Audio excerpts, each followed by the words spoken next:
Good morning friends, મારું નામ એકતા જામવેચા છે। આજે હું નાનખટાઈ બનાવવાની છું, તો આપણે એની સામગ્રી જોઈ લઈએ। પોણો બાઉલ ઘી લેશું, 1 બાઉલ દળેલી ખાંડ લેશું, સવા બાઉલ મેંદાનો લોટ જોશે, પોણો બાઉલ ચણાનો લોટ જોશે, પા બાઉલ રવો જોશે, 1 ટેબલ સ્પૂન ટોપરાનું ખમણ જોશે, હાફ ટીસ્પૂન બેકિંગ પાવડર જોશે, 1/4 ટીસ્પૂન બેકિંગ સોડા અને 3 થી 4 એલાયચીનો પાવડર। તો ચાલો આપણે બનાવવાની શરૂઆત કરીએ। તો હવે આપણે બનાવવાનું શરૂ કરીએ છીએ। સૌથી પહેલા આપણે ઘી લેશું, રૂમ ટેમ્પરેચર ઉપર હોવું જોઈએ।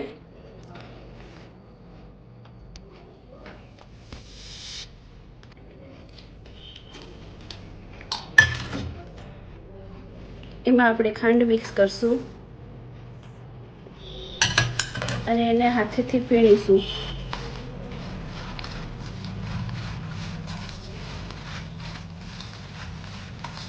તમારી પાસે ઇલેક્ટ્રિક બીટર હોય તો તમે એનાથી પણ કરી શકો છો।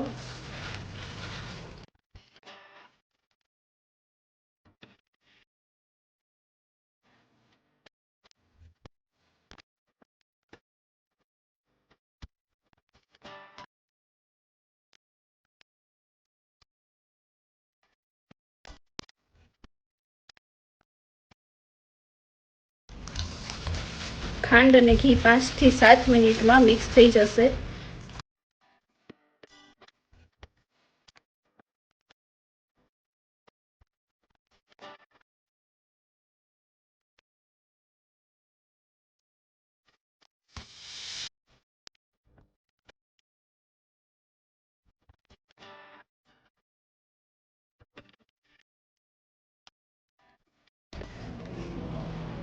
હવે આપણે મેંદો, એલચી પાવડર બધું મિક્સ કરીશું। સૌપ્રથમ એલચી પાવડર મિક્સ કરેલો છે।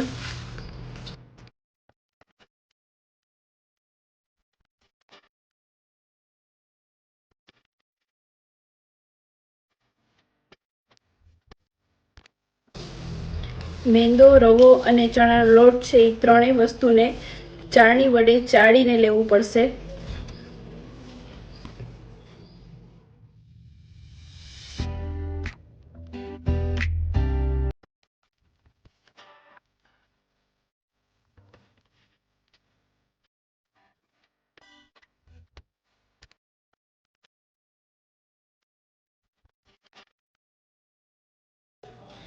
આ બધું મિશ્રણ તૈયાર છે। આ મિશ્રણને એકદમ સ્મૂથ ડોમાં આપણે બનાવશું।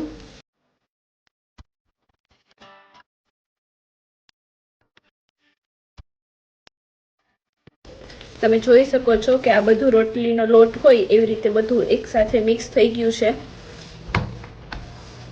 અને થોડી વાર મસળીશું। મસળવાથી નાનખટાઈ ક્રિસ્પી થશે।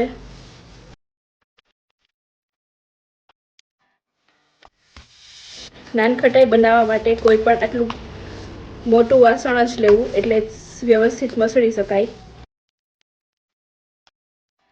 જોઈ શકો છો કે આ આપણું મિશ્રણ તૈયાર થઈ ગયું છે। હવે નાના નાના લુવા વાળીશું।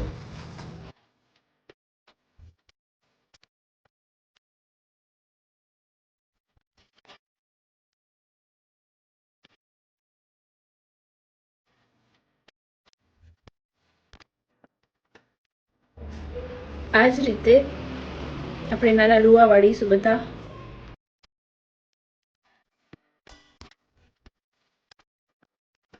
લુવા બનીને તૈયાર છે। હવે લુવાને બેકિંગ ટ્રેમાં ટ્રાન્સફર કરતા પહેલા ઘીથી ગ્રીસ કરશું બેકિંગ ટ્રેને।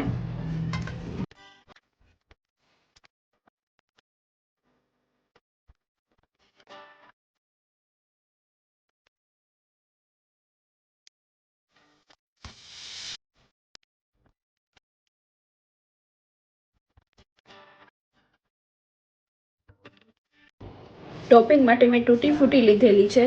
તમે એમાં કોઈ પણ ડ્રાયફ્રૂટ લઈ શકો છો, કાજુ, બદામ, પિસ્તા।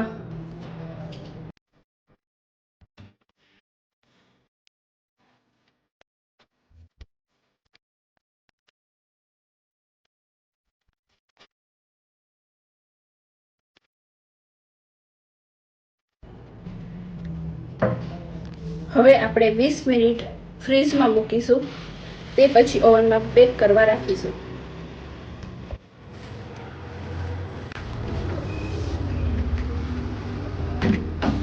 વીસ મિનિટ પછી આપણે ફ્રીજમાંથી કાઢી ઓવનમાં બેક કરવા માટે મૂકીશું.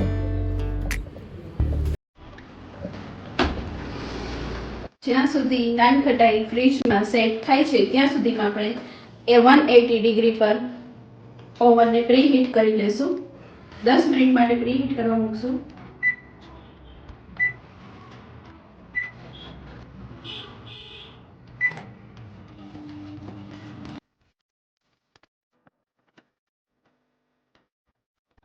વીસ મિનિટ થઈ ગઈ છે.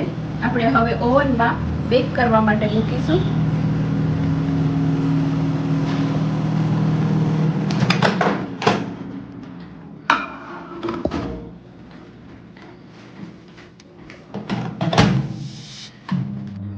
,180 ડિગ્રી પર જ 20 મિનિટ માટે બેક કરીશું.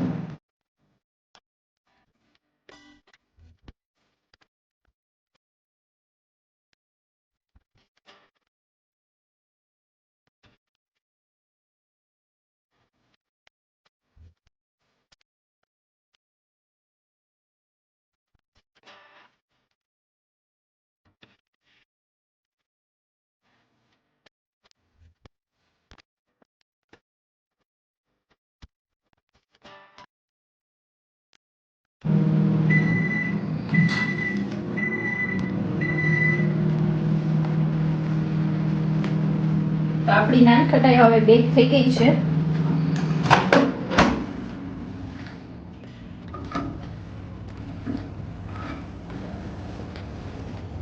જોઈ શકો છો તમે નાનખટાઈ.